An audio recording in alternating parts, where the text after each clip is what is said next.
السلام عليكم ومرحبا بكم من جديد في مطبخ ياسمينة. دائما في السلسله ديال الجينواز. اليوم بغيت نقدم لكم واحد الجينواز اللي معتمداها تتجي رائعه، تتنجح 100%. تعتمدوها الا بغيتو ديروا طورطه على شكل طبقات، تزينوها في مختلف المناسبات، في اعياد الميلاد او في اخر الاسبوع، علاش لا نغيروا شويه لوليداتنا في المائده ديالنا. تتجي على هذا الشكل، تتجي رطبه وهشه ولذيذه بزاف، وبمقاديرها اللي ان شاء الله غتجيكم مضبوطه. انتظروا الفيديو، غادي نحطو ان شاء الله ديال التزيين ديال هاد الطورطه بكل بساطه. دائما نبداو بالمقادير على بركه الله. عندي 5 ديال البيضات كبار، 200 غرام ديال الدقيق ممتاز ديال الحلويات، 200 غرام ديال السكر حبيبات او سنيده، ساشي ديال الخماره او البيكين باودر، وساشي ديال الفاني، وجوج معالق ديال المايزينا. المايزينا تضيف لها واحد السمك زوين وواحد الطراوه في الجينواز. ومن طبيعه الحال واحد البول فاش نخلط فيه قامصه ديال الملح، والمول اللي استعملت فيه 25 سنتيم في القطر ديالو على 25. ممكن تستعملوا اي مول عندكم، باش ما كان المول صغير تتجيكم الجينواز عاليه. فرشتو بورق الطاهي ودهنتو بالزبده باش نتاكد ان الجينواز ما غتلصقش معايا. من الاحسن تفرشوا ورق الطاهي ودهنوه بالزبده دائما. نطرب البيض ديالي مع سنيده او السكر حبيبات والفاني من 5 دقائق حتى ل 8 دقائق حتى يتقل الخليط ويتضاعف على 3 ديال المرات او اكثر، ويولي اللون ديالو ابيض. هذا هو سر الجينواز، هو البيض يتطرب مزيان. 5 ديال البيضات كبار. الا كان البيض صغير ديروا 6 ديال البيضات. انا عندي 5 ديال البيضات كبار. الا كان البيض عاود صغير بزاف ديروا 6 ديال البيضات. نبدا نضيف الدقيق، من طبيعه الحال غنغربلو. الا تغربل حتى 3 ديال المرات كان احسن. نضيفو على دفعات ونخلط حتى ما يبقاش يبان ليا الدقيق في الخليط.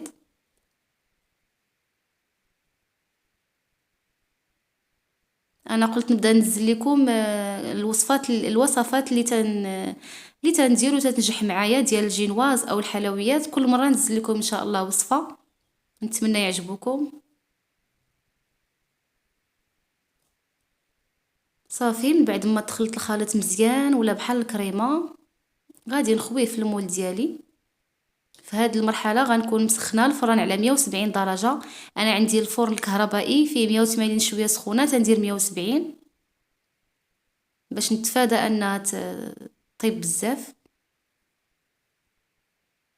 خدات معايا في الطياب 25 دقيقه بالضبط. ما تحلوش عليها حتى تفوت على الاقل 25 دقيقه باش تشوفوا واش طابت ولا لا. الا طابت صافي خرجوها. باقي شويه غتخليوها شي شويه ماشي بزاف. المهم لونها ما يجيش محمر بزاف، غتجي مذهبه. الا جات مذهبه بحال هكا تتكون طريه ما ناشفاش. ما خصش الجينواز طيب بزاف. اما الجينواز رولي اللي سبق حطيت الفيديو ديالها ما تتجاوزش 10 ديال الدقائق في الطياب.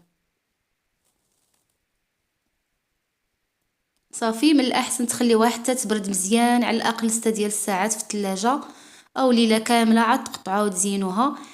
الا كنتو زربانات غديروها في المجمد واحد ساعه الا ربع على الاقل وتقطعوها. لكن من الاحسن ترتاح مزيان في الثلاجه. دابا غادي نوريكم كيف قطعتها غير بالنسبه للمبتدئات. تكيتها بجوج ديال لي كيردون في البلاصه اللي علمت بغيت نقطع منها. انا اختاريت نقطع على 3 ديال الطبقات. غندوز السكين غير من الجوانب، ما ندخلش الوسط.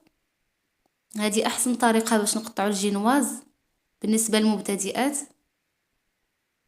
الا قطعنا بالسكين وبزاف، الا كان السكين صغير لا بدا تجينا طبقه كبيره وتبقى صغيره رقيقه. اللهم هاد الطريقه هكذا.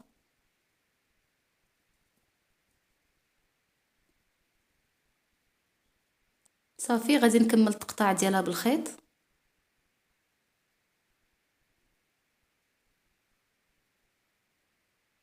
دخلوا الخيط وديروا بحال بغيتو تعقدوا عقده وتخرجوها من الجهه الاخرى.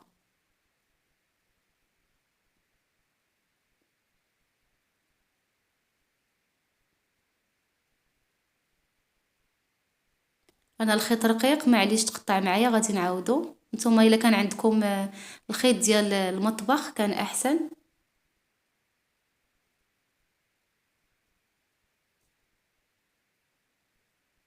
صافي بنفس الطريقه غادي نقطع الطبقه الثانيه.